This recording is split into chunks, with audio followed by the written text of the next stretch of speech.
It is Wednesday, and a happy one to you and yours here on Believe in White Sox and the Believe Podcast Network.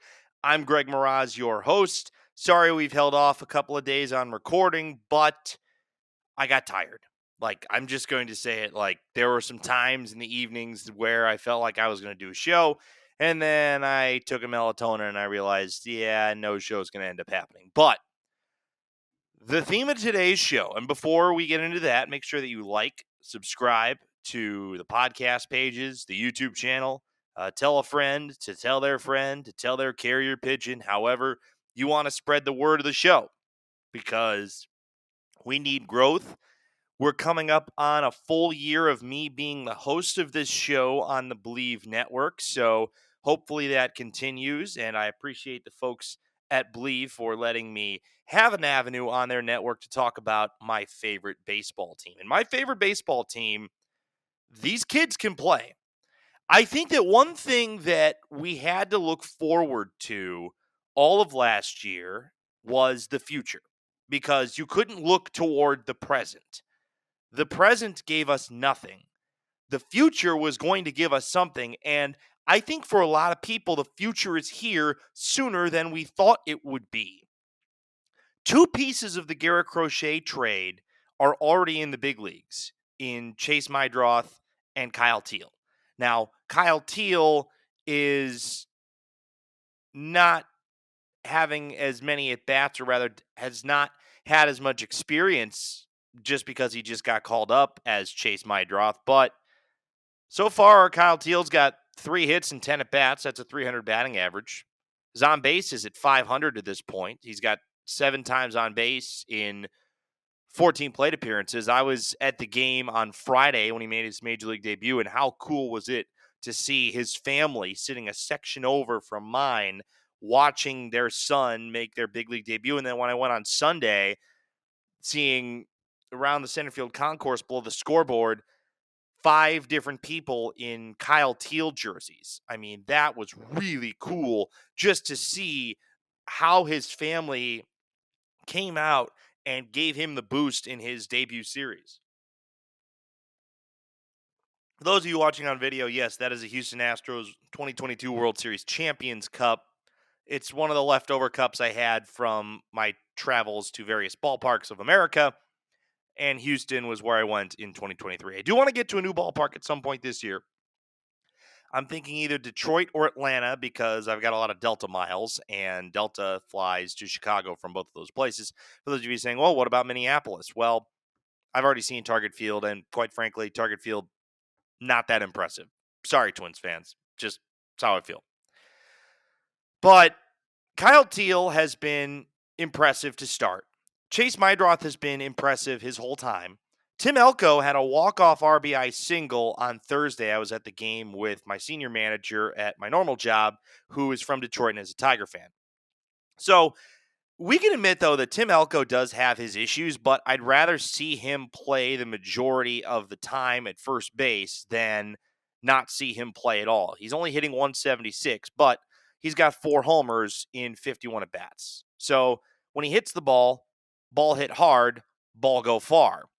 And Chase Mydroth has got a 383 on base percentage, a 293 average in 44 games. Now, when I was at the game on Friday, there were some things that I saw from Chase Mydroth that I hadn't seen yet. He was more prone to chasing than I had seen before, and that's okay. I think that with any rookie that's playing well, you're going to end up seeing a little bit of a curve in terms of their success, because a lot of the big leagues will not have seen them when they first come up. So the advantage will be with the hitter. But then once there's a little bit more tape on a guy, scouting departments are so good with teaching their pitchers who has hot zones where, who has cold zones where, what pitch will guys make contact with, what pitch will guys swing and miss at.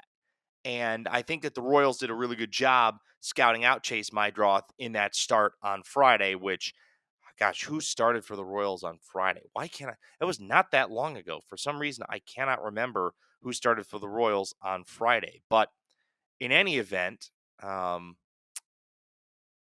I'm going to have to go back and look at who started for the Royals on Friday. It's bothering me. I've got the box scores right here. And I know this is riveting for a lot of people. Oh, it's Seth Lugo. I always forget about Seth Lugo because Seth Lugo is a bit of an older guy. But then you've got Shane Smith, who was phenomenal once again for the White Sox last night as the unexpected rookie starter that nobody saw coming. 7 innings of 1-run ball against Houston, 7 hits allowed, 2 walks, 4 strikeouts. I saw him on Tuesday night against the Tigers. No runs in 5 1/3, 2 walks, 6 strikeouts. The White Sox are hesitant to get his pitch count over 90. Only once in his 13 starts has he gotten a pitch count over 90, but only twice in his first 13 starts has he gone fewer than 5 innings. And look, for somebody that was a Rule 5 pick to have had as much success as he has had is such a win for the White Sox scouting department. His curveball, his changeup, I think are better than anybody could have expected. This is somebody that you hope would round out the rotation as your 5 guy, and he's probably going to end up being your lone all-star, either him or Chase Mydroth. So that's one rookie that is also making a big impact. Another rookie that has been very solid to start, and I'm very curious to see how the White Sox, and we talked about this last time, how they bounce the at-bats, is Edgar Quero. Quero's hitting 262 with a 340 on base. He hasn't homered yet. He's got 14 RBI. He's walked 14 times. He has struck out 25 times, but that is what it is at this point for a rookie. He's a switch hitter, so that is a benefit that you have. And again, like I talked about last time, I want to see him get at bats every day. It seems like the White Sox might be more inclined to play Kyle Teel at catcher because of some comments that have been talked about in terms of where they want him to be long term, but you got to get both bats in the lineup. Either way, Edgar Quero is proving that he belongs at the big league level. And now you have the most intriguing rookie that just got called up, and he's the guy that I wanted to talk about today. He was the guy that I think we were going to talk about when I was pondering doing an episode last time, but we didn't actually do it. So, of your rookies on the roster right now, you've got Kyle Teel, Edgar Quero, Chase Mydroth, Shane Smith. Why am I blanking? Tim Elko. And then Mike Vassell. That was the other one. So Mike Vassell has been a really good piece out of the bullpen. I actually saw him start in the bullpen game on Sunday. And look, he's not a starter. I think the White Sox wanted to try and piece together a bullpen day in order to give Shane Smith more rest because this is what I think is good about sort of developing on the fly is that Shane Smith started last Tuesday. And it would have been his turn in the rotation on a normal turn because it would have been 4 days rest between them and Sunday. But the White Sox understood that for somebody that's a Rule 5 pick that's been thrown into the fire at the big league level, you want to give him as much rest as possible. With an off day on Monday and you starting the series on Tuesday, Will Venable, Ethan Katz, I assume Brian Bannister was involved in going with a bullpen game. And the White Sox were able to piece together the first 6 innings with Mike Vassell and Tyler Alexander, who was signed off the street. And the White Sox have been seemingly good with signing guys off the street, considering how good Adrian Hauser has been through his first 3 starts in a White Sox uniform. But I think it was a smart idea to give Shane Smith an extra day, and that proved itself in full flying colors yesterday against the Astros. But then there's Grant Taylor. And Grant Taylor made his major league debut last night. And Grant Taylor was one of the top 5 prospects in the White Sox organization. And I think that what the White Sox decided to do in calling up Grant Taylor right now was show that they are serious about trying to win as many games this year as possible. And here's why I say that. This is the diatribe I'll go into. The White Sox have been playing much better baseball in June. Since the start of the Tigers series, so the last 8 games, they're 5-3. They split with the Tigers, took 2 of 3 from the Royals, and won the first game of the series against the Astros. With the exception of the series opener against Kansas City, a better bullpen could have won the White Sox the other two games that they lost. The Sunday game against the Royals and the Wednesday game against the Tigers. This bullpen is not a bullpen that was built to win you games. And I think that the White Sox felt that it probably wasn't an area they needed to invest heavily in, considering nobody considered them a team that was going to contend. And they're not contending. They are far from contending. But you want to see a developmental arc that can show you, hey, maybe this team is going to finish X amount of games out and be 20 games under 500. But if the White Sox get to, God forbid, if they can find a way to get to 65 wins, 70 wins, I think a lot of people will consider that a success this year. Now, that's saying a lot for a team that right now has 23 wins. But last year they had just 41 wins total. Grant Taylor is somebody that could solidify the bullpen. Now, a lot of people are wondering, well, why are the White Sox turning this top prospect into a reliever? And I think that given his injury history, it makes more sense to protect him. Now, people remember he missed the entire 2023 collegiate season. He was drafted in 2023 out of LSU. He did not make his professional debut until last year. He started with the AZL White Sox, then he went to A-Ball Kannapolis, and then he started off, well, he pitched in the fall league. He was not good. He only pitched 7 2/3 innings, gave up 8 earned runs. Starts off in Double-A Birmingham this year and is electric. And I think that you have to look at what you are as an organization and say, if we have enough confidence in the guys we currently have in the rotation, and we have confidence that Hagen Smith and Noah Schultz will both be a part of the rotation long term, especially considering your rotation now doesn't have any left-handers. And now you have found money in Shane Smith. You have somebody you feel like can still be a long-term dependable piece in Davis Martin. Maybe you can rely upon a Sean Burke as a 4 or a 5 starter. I still don't know how to feel about where Jonathan Cannon fits in. Remember that Drew Thorpe was really good at times last year. He's recovering from Tommy John surgery. He'll be in the mix again at some point next year. It makes sense for a guy with injury history like Grant Taylor to have him out of the bullpen. In Double-A Birmingham this year, he had a 1.01 ERA. He started 6 games, but he's been out of the bullpen for 9. 26 2/3 innings, 11 walks, 37 strikeouts. And last night in his big league debut, he went a scoreless inning. Didn't strike out anybody, but he went a scoreless inning. And I think that just having him, having the type of stuff that he has in the high 90s, I think he cracked 100 a couple of times last night. I'm not sure. They're going to limit him in terms of the amount of innings that he does throw, just given the injury history and how young he is and how recently he was drafted. He's an asset that you have to protect.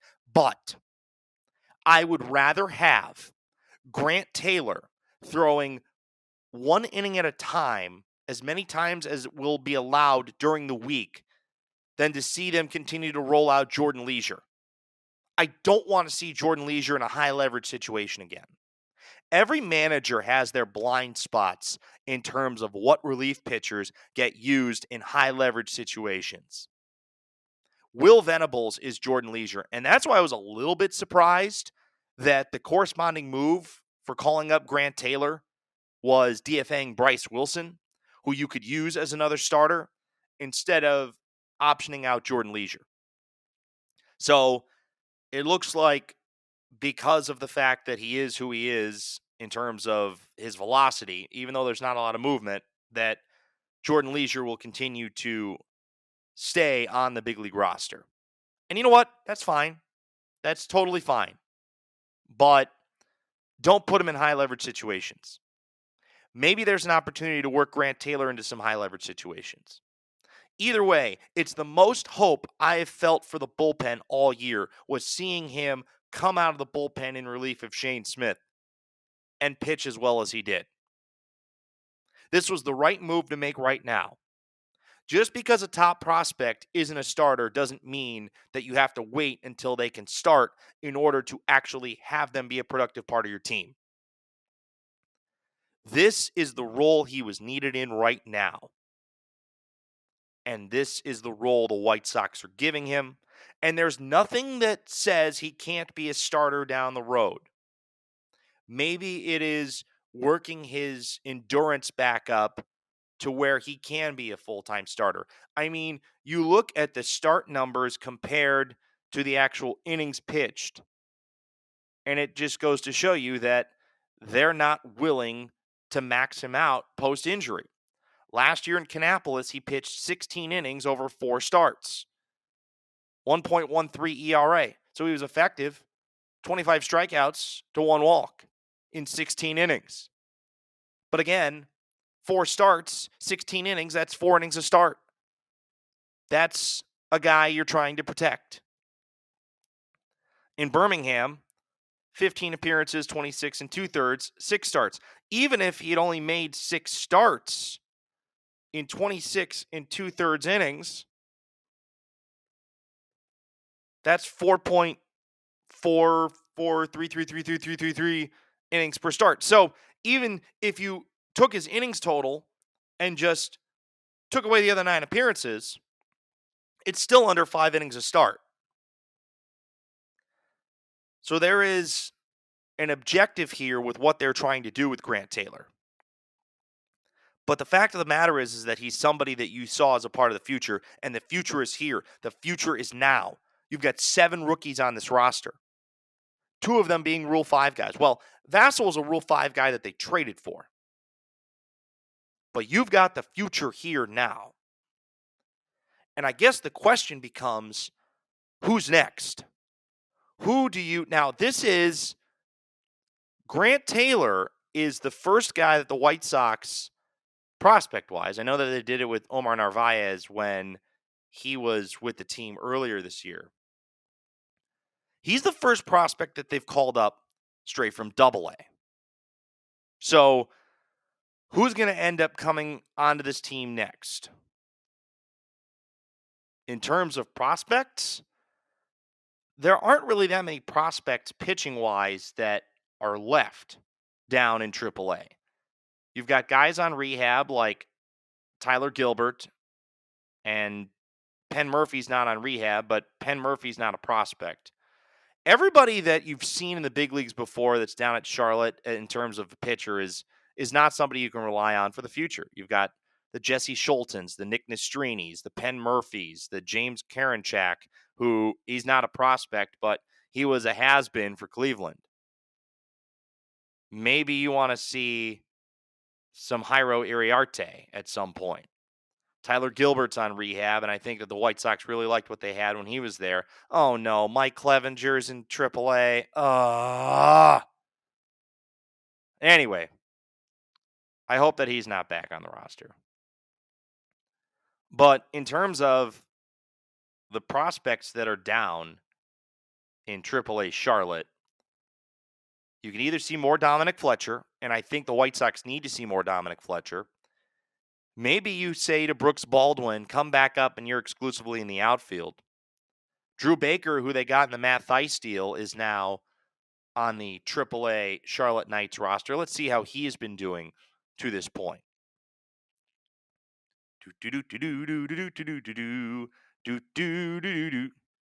All right, so since coming to Charlotte, he's hitting 182 in 33 at-bats. So Drew Baker has not been good yet, but he might be at some point. Then you look at some of the other guys. Corey Julks, we've seen before. Brooks Baldwin, I'm totally fine with him being a part of the future if he can play every position in the outfield. Really, the guys on the infield that we haven't seen yet are Colson Montgomery and Brian Ramos. And I think that the White Sox need to figure out exactly like what they're going to do with their first base situation, which determines where Lenyn Sosa goes, which then determines what infielders you bring up. I'm still convinced that if you feel like you've got future pieces in Colson Montgomery and Brian Ramos, that maybe you tell Miguel Vargas, learn to play one of the corner outfield spots. Miguel Vargas may end up being more valuable as an outfielder going forward than he is as a third baseman.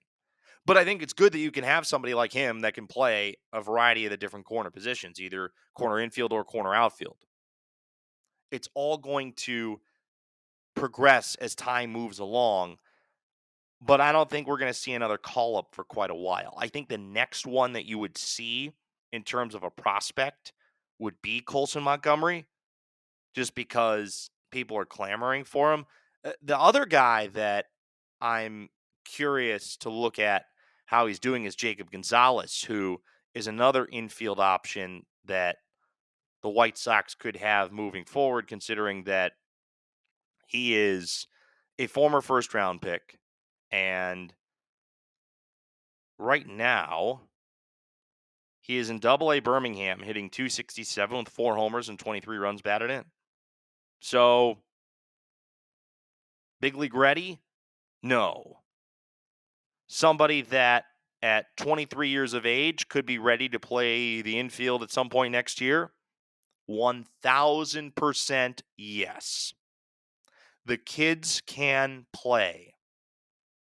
I don't know how many more kids we're going to see, but considering today is June 11th, we've seen a lot more kids to this point than I thought we were going to at this point in the year. And to me, that's a sign that the White Sox are moving in the right direction organizationally. So the White Sox are playing better, and you're seeing more of a team concept than I think you've seen before. I've talked about in the past what I think the future of the outfield is going to be like, and it was actually, I want to shout out my colleague Wes at the Big Ten Network. Wes is the Senior Director of Media Management, that brought something up to me that I should have been more aware of as a White Sox fan, and I was not. Mike Tauchman actually has another year of team control because he is still arbitration eligible. So there is an interesting school of thought in terms of what to do with Mike Tauchman. Maybe you keep him and have him be a part of this outfield next year, which I think is going to, in theory, if you thought about, given the contracts that you currently have, what the White Sox are going to do in the outfield, it would make sense for your starting outfield to be Andrew Benintendi in left, Mike Tauchman in center, or Mike Tauchman in right, and Luis Robert Jr. in center. That's the theory of, we don't have guys we can get rid of, but we have major league bodies. That's the theory of the outfield that you should have moving into 2026. Mike Tauchman, though, if he continues to play as well as he has and stays healthy, could fetch a lot on the open market because of the fact that he does indeed have another year of team control. But I guess the question is Mike Tauchman worth keeping around for a team that next year will be better, but probably won't win? Is Mike Tauchman a part of your competitive future? The answer is no. But Mike Tauchman could end up getting you something back that could help be a part of the competitive future. If you were to tell me that, and I always use them as an example because it's where I lived for the previous 5 years, and I went to a lot of games. If you were to tell me that the San Francisco Giants, who by all accounts have been a horrific offensive baseball team this year, if you look at what the Giants are doing, they currently have a team batting average. I'm trying to sort here on radar. They have a team batting average of .229. That's 25th out of 30 big league teams. They have the lowest team batting average of any team with a winning record. The teams that are below them in batting average are the Pittsburgh Pirates, the Los Angeles Angels, the Texas Rangers, the White Sox, and the Colorado Rockies. So of the 30 MLB teams, the White Sox, or rather the Giants, have the lowest batting average of any team with a winning record. The Giants just DFA'd Lamont Wade Jr., who had been their primary first baseman, but Wade had been hitting 167 over the course of 50 games. Mike Yastrzemski has been a big part of the Giants' outfield for a long time, but Yaz is hitting 235 and 200 at bats. The Giants have hung on to Mike Yastrzemski for a lot longer than they should have. The Giants have two outfielders that are hitting over 270, but those are the only two players on the team that are hitting over 270, Elliot Ramos and Jung-Hoo Lee. So, if you're the Giants and you want somebody that, and granted, they've had Mike Tauchman before, but that hasn't prevented an organization from reacquiring a player that they once had. Why not give the White Sox a call and see what you could do in that regard? Another team that I think is desperate to make the playoffs this year, considering how good their pitching has been the Seattle Mariners. I mean, we all know how good Cal Raleigh has been, but he's a catcher. You know, Victor Robles was supposed to be a big part of the outfield, and his injury has effectively rendered him out for the year. I mean, watching how he got injured against the Giants earlier this year, making that catch in the right field foul territory was just painful. But, you know, this is a Mariner team that they could use another outfielder. They could use any more bats. Why not take some of the Mariners' minor league pitching? There's assets that can be gained from Mike Tauchman. Now, if you're asking me if I had to deal one, would I deal Mike Tauchman or Luis Robert Jr.? The answer is I deal Luis Robert Jr. because he makes more money and he's not performing as well. And that then begs the question continuously of what do you do with Luis Robert Jr. if you can't trade him? Do you pick up is the option worth trying to build his value back up to where you can try and trade him again in the middle of next year? I think with the infusion of capital from the Ishbia family, you're going to have to bite the bullet on paying Luis Robert Jr. the money that he is going to make on his option. You have to do that. You have to make the bet that's going to say that he will get better. And now, there have been signs that, you know, he had a good game last night. He had a really good game on Friday. You know, there are signs that he's starting to play better, but nobody is going to want to trade for effectively what could be a 2-year, $40 million contract. That is if you pick up both club options. Now, maybe in the middle of next year, let's say that the White Sox eat a little bit of money, you could effectively be trading, let's just say, a year and a half's worth of Luis Robert Jr.